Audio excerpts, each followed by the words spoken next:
Hey, how's it going, guys? Mr. Boss for the win here, and in today's GTA 5 video, we're going to be taking a look at the new vehicles that Rockstar added in the latest DLC and what they would be like if they didn't suck. So that kind of needs some explanation. Basically, in the last update, every new vehicle, Rockstar added some weird handling flag. I think it's called like engine resistance or something like that. And essentially what it's done to the new vehicles is made them perform way worse than they normally should.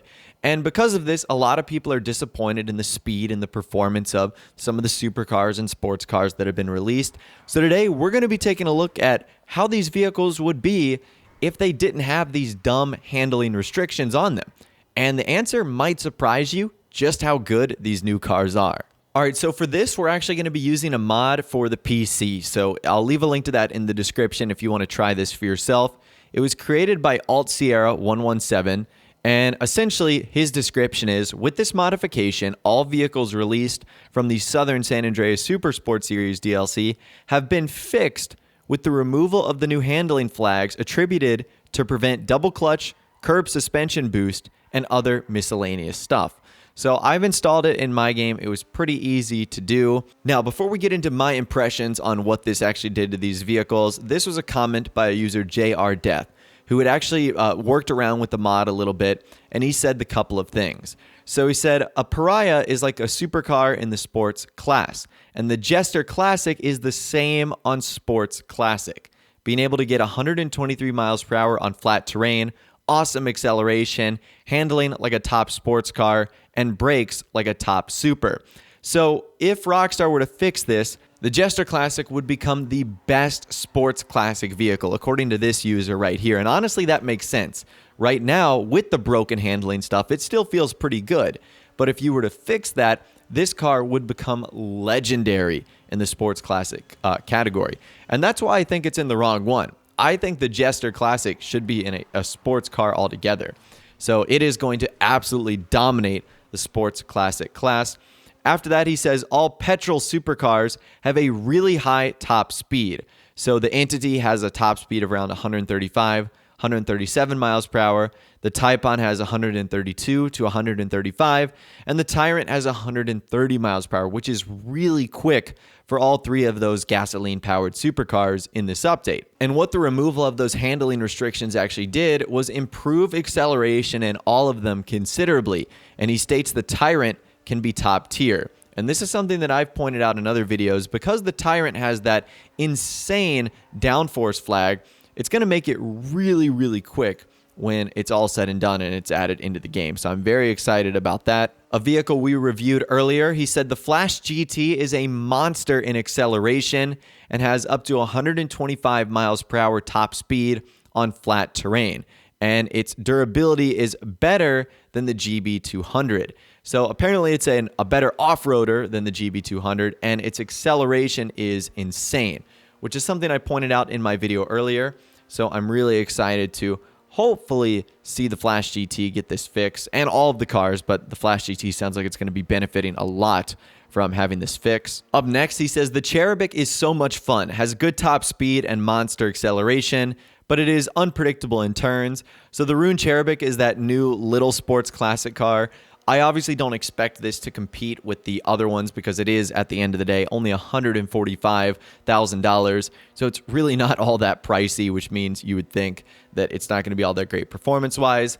He says the Michele GT is a pleasant surprise with a little more top speed, would be in between the Sterling and the Torero. So when it's all said and done, if Rockstar does fix this, the Michele GT is going to be a pretty good sports classic car.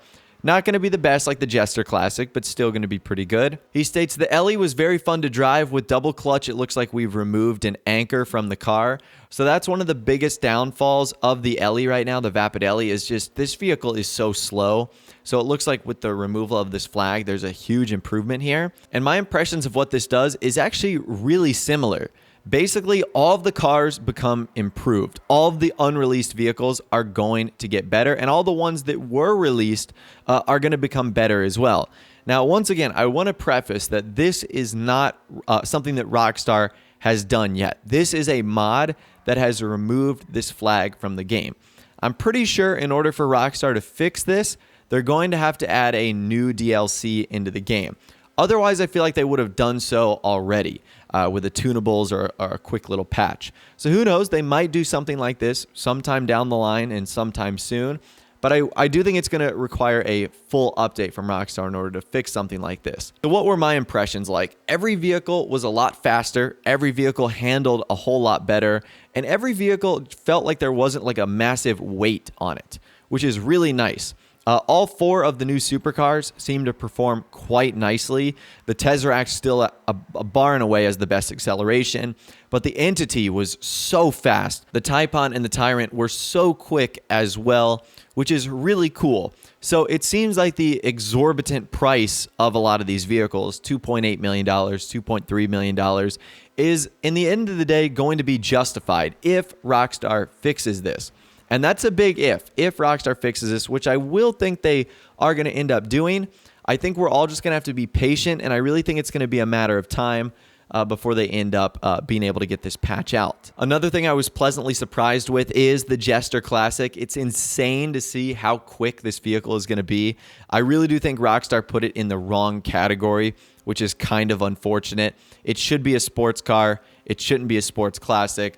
The Michele GT is a lot of fun. The Flash GT is a bunch of fun as well, as a super cool rally car. So needless to say, this mod that basically is what Rockstar should have done on day one makes the vehicles so much better. And this is also sort of my buyer beware to you guys, that these vehicles aren't going to look like this until Rockstar rolls out a patch. So it almost might be in your best interest to not buy any of the new cars until Rockstar fixes this. Now, you might not think it's that big of a deal, especially if you're interested in the cars for more than their performance. Like I'm sure some of you guys buy them will be. But for example, when the new Tyrant comes out, that's an expensive supercar.